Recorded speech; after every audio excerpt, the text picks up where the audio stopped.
तो आपके जनवरी स्टार्ट हो गए हैं और जनवरी में ही आपके सैलरी में बढ़ोतरी देखने को मिलेगा।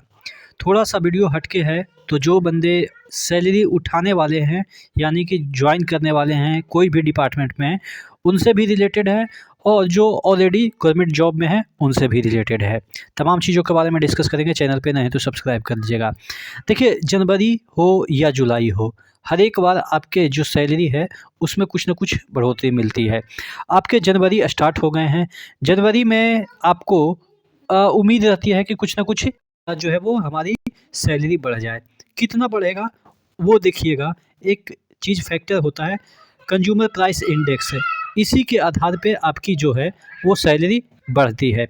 अब अगर हम बात कर लेते हैं कि कितना बढ़ेगा, बेसिक का ही आपका जो है वो बढ़ता है। अब अगर हम बात करें कि अभी आपका डीए कितना है 53%, 53% है, जुलाई से आपको 53% मिल रही है।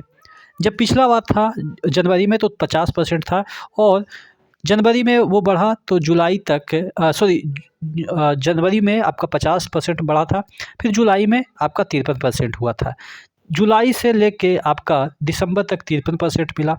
अब जनवरी में जब बढ़ना है तो कितना बढ़ेगा ये देख लेते हैं। अभी तक कंज्यूमर प्राइस इंडेक्स जो है वो अक्टूबर तक का ही जारी हुआ है। आप देख सकते हैं कि अक्टूबर 2024 तक का 144.5 है।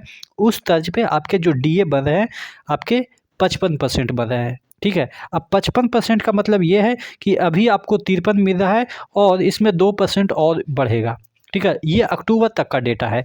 अभी नवंबर और दिसंबर का डेटा नहीं आया। मैंने यहाँ पे एक सैंपल के तौर पे फिल करके बताया है कि अगर नवंबर में वो ये 146.5 हो जाता है, तब जाके आपका कितना डीए हो जाएगा 55.72। अब ये 47 हो जाता है, मान लेते हैं दिसंबर में बढ़ के, तो ये 56.48, यानी कि फिर भी आपके जो डीए हैं वो 56 ही रहेंगे। यानी कि अगर 56.50 होता तब जाके 57 होता। ठीक है, यानी कि 4% की वृद्धि होती। लेकिन आप देखेंगे कि इधर 4 महीने में 42.7 से ये 44.7 एप्रॉक्स मान लेते हैं, 43-44 2 पॉइंट बढ़ा है। ठीक है, 2 पॉइंट बढ़ा है और इधर हम बढ़ा देते हैं 44 से 2 महीने के अंदर हम बढ़ा देते हैं कितना, तकरीबन 47 है तो यानी कि 45, 46, 47 ढाई बढ़ा देते हैं। क्या 2 महीने में ढाई बढ़ सकता है, जबकि 4 महीने में ये सिर्फ 2 बढ़ा है, फिर भी हमने ढाई बढ़ा दिया है, मतलब मैक्सिमम लिया है।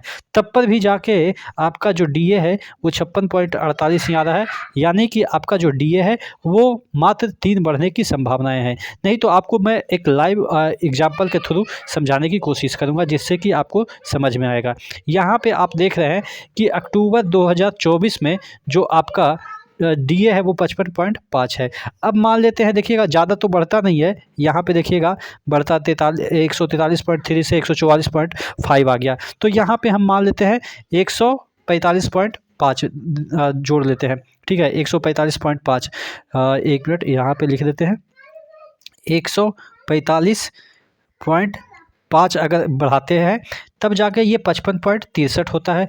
और उसके बाद यहाँ पे 146.5 लिखते हैं, 146.5 लिखते हैं, तब जाके आपको 56.34 ही मात्र होता है।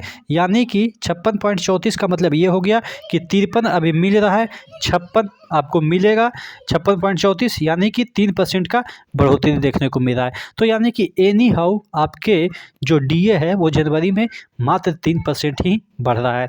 ये जो चीज़ें हैं वो मुझे पता नहीं कि किस आधार पे ये पॉइंट का डिस्ट्रीब्यूशन होता है, लेकिन फ़िलहाल ऐसा ट्रेंड देखने को मिला है कि पिछली बार भी 3% बढ़ा था और अगली बार यानी कि इस बार जनवरी में भी आपको 3% देखने को मिलेगा, यानी कि 53 से 56 आपका डीए होने वाला है।